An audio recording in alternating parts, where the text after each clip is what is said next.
છે એ વધવાની ખૂબ શક્યતાઓ છે। અને ખાસ કરીને જ્યારે ઉનાળા જે પૂરો થતો ઉનાળાની પૂર્ણાહુતિ અને ચોમાસાની શરૂઆત, આ જે 15 દિવસનો જે વચ્ચેનો જે ગાળો છે, આ જે સમયગાળામાં સૌથી વધારે માણસો બીમાર પડતા હોય છે। અને એનાથી વધારે બીમાર ત્યારે પડતા હોય છે કે જ્યારે ચોમાસું ફૂલ સ્ટાર્ટ થઈ જાય અને ખૂબ વરસાદ પડે અને પછી જે વાયરલ ઇન્ફેક્શન થાય છે, આ વાયરલ ઇન્ફેક્શન જે પાણીજન્ય જે રોગ આપણે જેને કહીએ છીએ કે જ્યારે મિક્સ પાણી આવતું હોય અને દૂષિત પાણી આવતું હોય, ત્યારે આ જે પાણીને લીધે જે રોગ ફેલાય છે ચોમાસાની ઋતુમાં સૌથી વધારે પ્રમાણમાં જોવા મળતા હોય છે। ખાસ કરીને જે ચોમાસાની શરૂઆત છે, ઉનાળાની જે પૂર્ણાહુતિ છે, આ જે મિક્સ ઋતુ છે, ડબલ ઋતુ જ્યાં ઉત્પન્ન થાય છે, જેને લઈને મેલેરિયાનો ઉપદ્રવ થાય છે, મચ્છરનો વધારે પડતો ત્રાસ જોવા મળે છે અને વાતાવરણ એટલું બધું ડોળાઈ ગયેલું તમને લાગશે કે તમને પોતાને એવું લાગશે કે આ કંઈક બીમારી આવવાની હોય એવી શરૂઆત થતી હોય છે, જેનું કારણ છે આ મિક્સ ઋતુ। આ ડબલ ઋતુ જ્યારે શરૂ થાય છે ત્યારે સૌથી પહેલાં તો આપણે આપણી જે રોગ પ્રતિકારક શક્તિ છે એને વધારવાના પ્રયત્નો ખૂબ સારી રીતે કરવા જોઈએ। જો આપણે એ પ્રમાણે એની વ્યવસ્થા આપણે શરીરની બોડીને પ્રોટેક્ટ નહીં કરીએ વાતાવરણથી, તો આપણે 100% બીમાર પડવાના જ છીએ।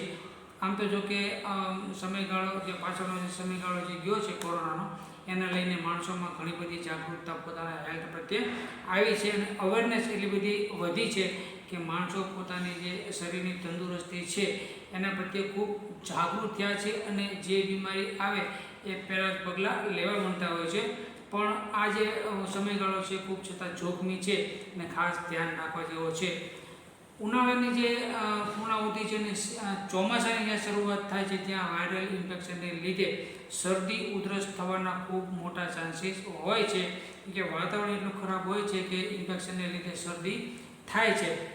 જ્યારે પણ હવે માનો કે શિયાળાની ઉનાળાની પૂર્ણાહુતિ અને ચોમાસાની શરૂઆત જે થઈ છે, ત્યારે રોગ પ્રતિકારક શક્તિ વધારવા માટે આપણે રોજ રાત્રે 1 ગ્લાસ ગરમ પાણીની અંદર 1 ચમચી લીંબુનો રસ નાખીને પીવાનું શરૂ કરીએ, જેથી કરીને આપણી રોગ પ્રતિકારક શક્તિમાં ખૂબ સારો એવો વધારો થશે અને સારો એવો વધારો થવાથી શરદી ઉધરસને લગતા જે કાંઈ વાયરલ ઇન્ફેક્શન છે એ આપણાથી 100% દૂર રહેશે।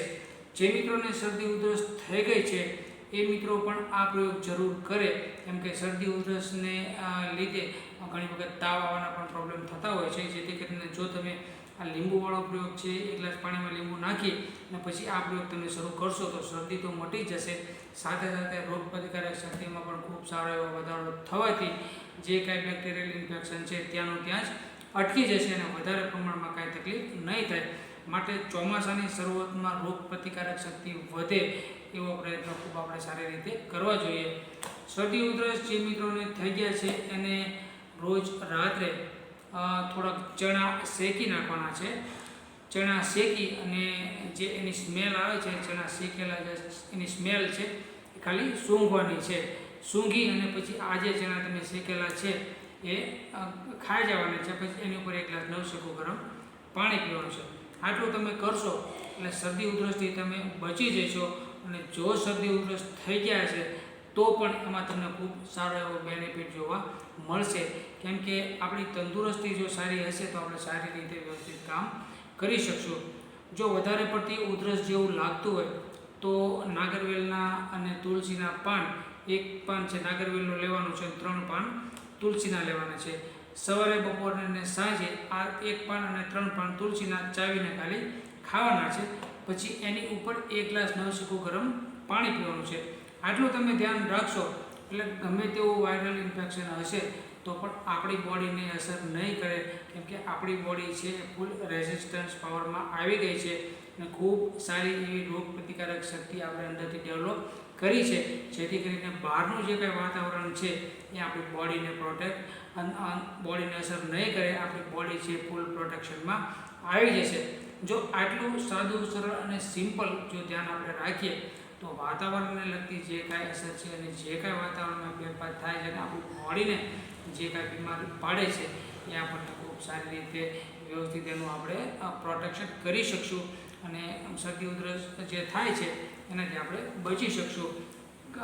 ખરેખર તો જો ચોમાસાની ઋતુમાં બહારનું જમવાનું છે, પાણી ઉકાળીને પીવાનું રાખીએ, ઘરનું સાદું સિમ્પલ ભોજન જો આપણે ખાવાનું રાખીશું તો ઘણા બધા રોગથી આપણે બચી શકીશું. પણ એક સૂત્ર છે કે પહેલું સુખ તે જાતે નરિયા.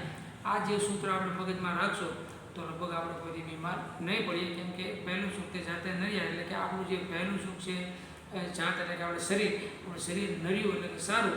આપણું શરીર જો સારું રહેશે તો એ આપણું પહેલું સુખ ગણવામાં આવે છે.